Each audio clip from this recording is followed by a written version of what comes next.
सत्यवान और सावित्री की कथा। यह कथा महाभारत के वन पर्व से ली गई है। प्रारंभिक पृष्ठभूमि। बहुत समय पहले की बात है।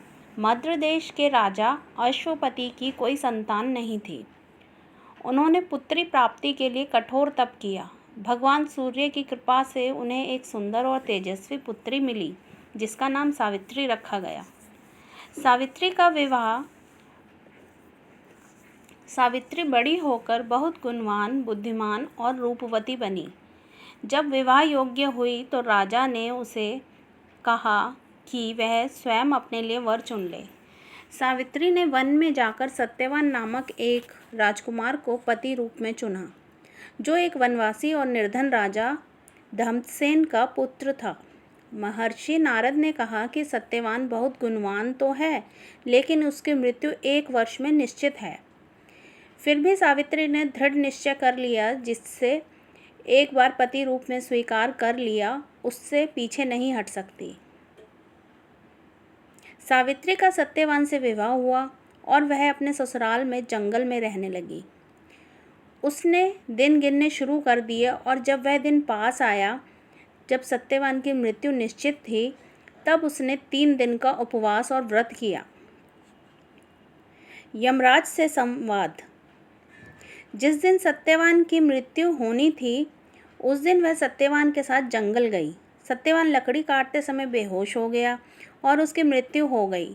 तभी यमराज उसकी आत्मा को ले जाने आए। सावित्री यमराज के पीछे पीछे चलने लगी। यमराज ने मना किया, पर वह न मानी। सावित्री ने यमराज से धर्म और बुद्धि की बातें की।